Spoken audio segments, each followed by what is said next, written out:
లక్ష్మీపురం గుడిసెవాసుల శాఖ బాధ్యులు సామమూర్తి నుండి రక్షణ కల్పించాలని లక్ష్మీపురం గుడిసెవాసులు ఆవేదన వ్యక్తం చేస్తున్నారు. వరంగల్ నగరంలోని తిమ్మాపూర్ క్రాస్ వద్ద ఉన్న లక్ష్మీపురంలోని ప్రభుత్వ స్థలంలో ఇళ్ల నిరుపేదలు సిపిఎం ఆధ్వర్యంలో గుడిసెలు వేసుకుని జీవనం కొనసాగిస్తున్నారు.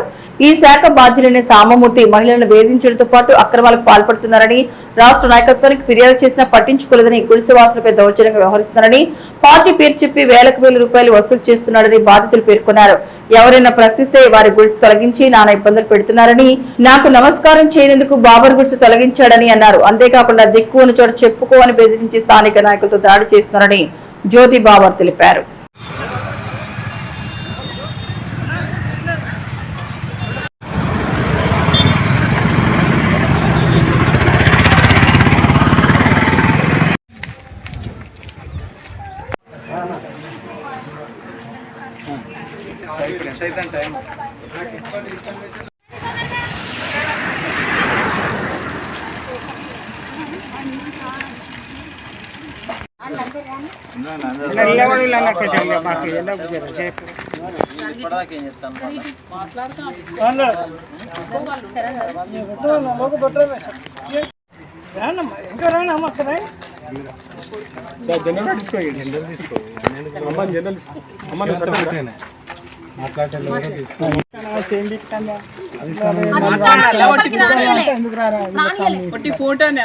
జిల్లా కమిటీ కూడా రాలేదు.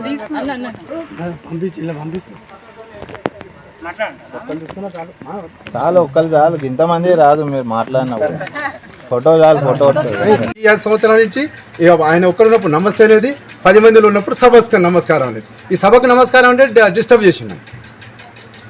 చేసి సరే ఆ రోజు వల్గర్గా మాట్లాడినందుకు సరే ఇక్కడ కొద్దిగా గొడవలు ఎందుకని నేను కూడా మా నాన్న చనిపోయింది కదా, ఇప్పుడు 6 నెలల వరకు మేము ఏం చేయలేము అని అది అట్లనే ఉంటా అంటే నాకు వితౌట్ ఇన్ఫర్మేషన్ కూలగొట్టి నన్ను మొత్తం కూలగొట్టి వేరే వాళ్ళకి ఇచ్చేసాను. అరాచకంగా సామమూర్తి అనే నాయకుడు అరాచకం, చాలా అరాచకం. నేను సమ్మినా బాబర్. అరాచకం అంటే అరాచకం. దరిదాపు 2 లక్షల చిల్లర పెట్టిన. ఇదే నా పని. అది నేను వర్కర్లను పెట్టలే, నా సొంతం పనితో నేనే చేసుకుంటా. దరిదాపు 2 లక్షల సామాన్లు అయినాయి ఇదంతా చేస్తే.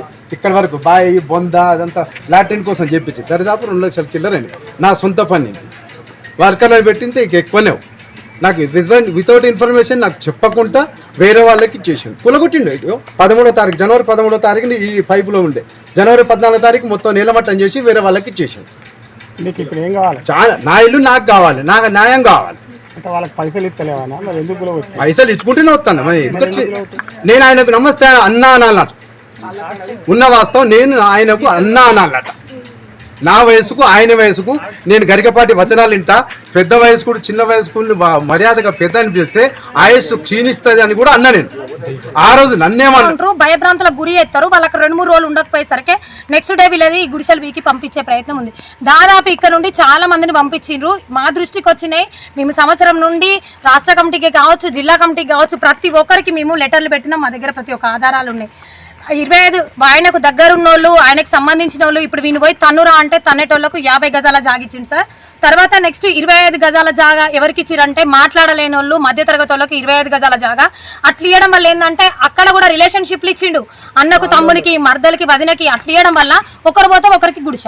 అక్కడ రిలేషన్ కొట్టుకోవాలి. వాళ్ళ రిలేషన్లో సార్ 4గురికి ఇచ్చిండ్రు. 4గురు వాళ్ళ అక్క జల్లలు ఇక్కడనే ఉంటారు. అందులో కూడా 100 గజాలు వాళ్ళ రిలేషన్ వాళ్ళకి, వాళ్ళకు దగ్గరగా ఉన్నోళ్ళకు, వాళ్ళకి ఇంకా దగ్గరగా ఉన్నోళ్ళకు 80 గజాలు, ఆయనకు సహకరించేటోళ్ళకు 80 గజాలు, మెయిన్ రోడ్డుకి ఇచ్చిన వాళ్ళకు. మీరందరూ మేము చెప్పే ప్రతి ఒక్క విషయాన్ని మీరు ఎంక్వైరీ చేసుకోండి.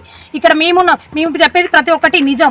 కాకపోతే ఇక్కడికి రావడానికి భయపడతారు. ఇక్కడ ఉన్న గుడిసెవాసులని ఎవరన్నా లీడర్లు కలిసిన నమస్తే పెట్టరు. ఆ టైంలోనే నాకు నమస్తే పెట్టిన వాళ్ళని అందరిని నెల్లగొట్టింది సార్. అది జరుగుతుంది. ఇక్కడ అరాచకం బాగా జరుగుతూ ఉంది. ఇప్పుడు ఈ గుడిసెలల్లో కూడా ఇంకా చాలా మంది పంచని వాళ్ళు ఉన్నారు. ఇంకేందంటే డబ్బులు తీసుకొని ఇచ్చిన వాళ్ళు ఉన్నారు. మేము చాలాసార్లు పోలీస్ స్టేషన్లో పిటిషన్స్ ఇచ్చినాం. కానీ ఒక్క నాయకుడు, ఒక్క ఎస్ఐ కావచ్చు, సిఐజీ కావచ్చు, వీళ్ళ తరపున మాట్లాడిన నాయకులు లేరు. ఏమనంటే ఈ జనాన్ని మొత్తం వేసుకొని వస్తాడు. మీరు మాట్లాడండి, సామమూర్తితో మాట్లాడండి. ఆమె మా ఫ్రెండ్, ఆమెకు ఫోన్ చేసి అనగానే అక్క నువ్వు ఏం భయపడకు, ఏం కాదు, నువ్వైతే నీ గుడిసె నీ కాడ నువ్వు ఉండు, మేము 100కు డైల్ చేయని చెప్పడం జరిగింది.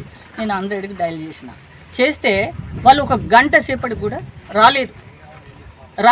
తర్వాత అరుణక్క ఏం చేసింది, గంట తర్వాత అరుణక్క ఒక్కతే 12 అయింది, రాత్రి 12 అయింది. ఆ 12 గంటలకు తను వచ్చిన తర్వాత ఈ మేడం వచ్చిన తర్వాత వాళ్ళు పోలీసు వాళ్ళు వచ్చిండ్రు. లోపలికి వచ్చి మమ్మల్ని కలిసి ఏమంటున్నారంటే, ఇక ఈ రాత్రిపూట ఎందుకులే, రేపు పొద్దున్న పోలీస్ స్టేషన్ రాని అని చెప్పి మమ్మల్ని తీసుకొని వెళ్ళిపోయిండ్రు. అయితే ఇప్పుడు ఆ గుడిసె నేను కష్టపడి 2 లక్షలు పెట్టి నేను కష్టపడి అది వేసుకున్నా. నా గుడిసెను వాళ్ళు కూలగొట్టించిండు. సాంబమూర్తే ఇక్కడ మొత్తం కారకుడు. ఎవ్వరు మాట్లాడనియడు, ఎవ్వరు మాట్లాడినా కూడా వాళ్ళను టార్గెట్ చేస్తాడు. నేను మాట్లాడితే నన్ను ఆ గుడిసె బిగి పంపిస్తాడు. ఇంకెవరు మాట్లాడినా అట్లా చాలామంది గుడిసెలు పెట్టి పంపించిండు. అట్లా చేస్తుండు అరాచకం. ఇక ఆయన పైసలు వసూలు చేయడం, ప్లాట్లు అమ్ముకోవడం, ఇలాంటి మస్తు అరాచకాలు, ఇక విపరీతం. ఇక అది చెప్పలేని అరాచకాలు ఉన్నాయి. కాబట్టి